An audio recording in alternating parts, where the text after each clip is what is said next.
미러 교통시스템의 조화 통일이 선결과제, 비카도로프 러시아 노보시비르스크 교통대 교수.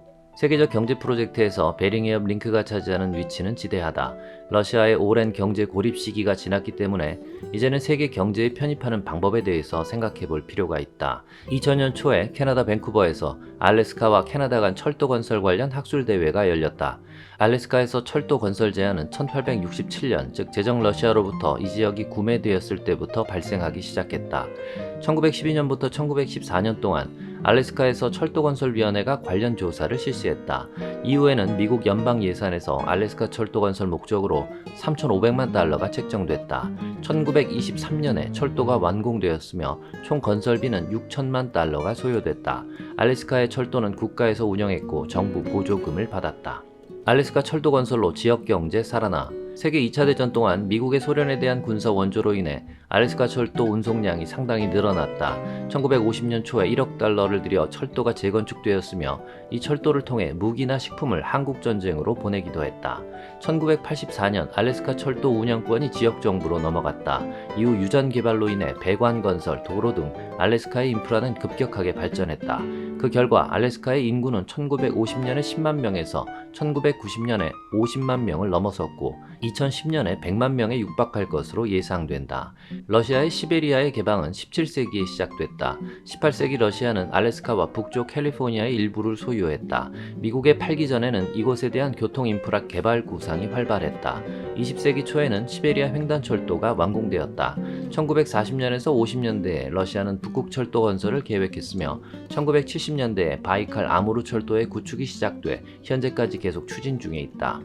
세계적으로 철도가 다닐 수 있는 터널이나 교량 건설이 경제 개발을 견인한다는 것은 익히 알려진 사실이다.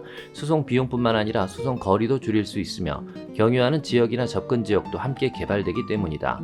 예컨대 1989년 일본 혼슈와 홋카이도 간 31마일의 세이간 터널 건설과 1994년 영국과 프랑스 간 영불 터널 건설로 인해 지역 간 인적물적 교류의 증가와 더불어 지역 경제가 큰 혜택을 입게 되었다. 유로 터널 성공이 베링해협 터널 추진 추동. 이러한 프로젝트의 성공 이후 여론은 베링해협 터널을 추진하는 방향으로 형성되었다. 이 프로젝트는 세이간 터널이나 영불 터널과 같이 성공을 거둘 수 있는 프로젝트라고 할 수 있다. 이는 지구의 두 반구를 이어주는 중요한 글로벌 프로젝트이기 때문이다. 예비 단계에서의 주요 이슈는 화물 종류와 운송 방향, 또한 화물량과 운송 비용에 관한 것이다. 미국과 캐나다에는 양국 간 운송량의 예측치가 있으며 양국은 알래스카의 천연자원을 베링해협 터널을 거쳐서 아시아 국가에 공동 판매할 것을 제안한 바도 있다.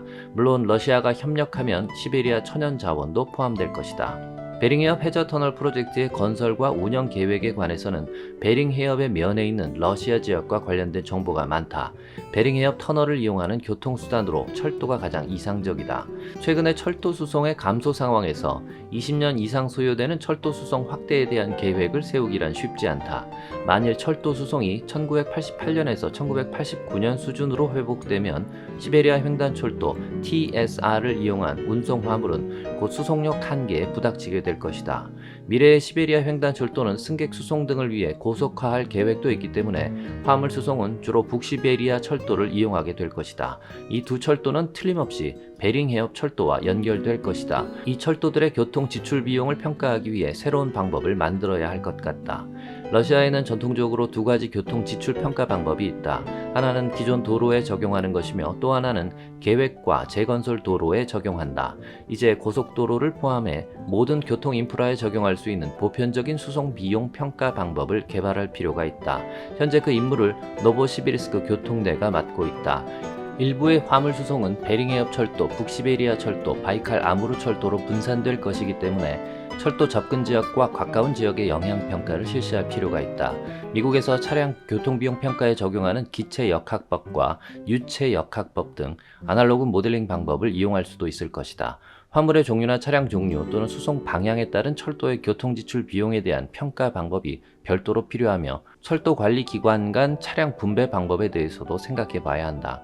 이 문제가 쉽게 해결될 것처럼 보이나 아직 정립되지 않고 있는 것은 러시아의 화물 차량 분배 문제가 19개의 철도 기관과 관련돼 있기 때문이다. 아울러 열차에 대한 새 운영 시스템과 기차역 간의 상호 연결 등에 관해서도 차량, 기관차 모델링, 수리와 운영의 신기술 등을 적용해야 할 필요가 있다. 이와 같은 기술적인 부분은 미국 측과 협의해 통일하는 것이 중요하다. 궤관 문제 등 미국 측과 협의해야. 예를 들어 철도 기술에서 차량 궤관 문제가 우선 과제이다. 유럽이나 미국에서는 1435mm의 표준궤를 쓰는데 러시아에는 1520mm의 광궤를 쓴다. 현재까지 검토되고 있는 몇 가지 방법 중에는 차량의 교체나 환적 방법, 스페인에서 채택하고 있는 궤관 가변 시스템 적용 등이 있다. 단계적으로 러시아의 철도 궤도를 표준 규격화하는 방법도 있는데 이들 중에서 보다 간편하고 경제적인 방법을 선택해야 할 것이다. TSR은 전철화되어 있지만 미국 측의 철도는 직류나 교류 방식 등 전철화 방법이 다르기 때문에 양측이 교류하기 위해서는 반드시 다루어야 할 사안이다. 교통 시스템 간의 차이점을 조화내지 통일하는 것 역시 베링해협 터널의 추진을 위해 선결적으로 다루어야 할 중요한 사안이다.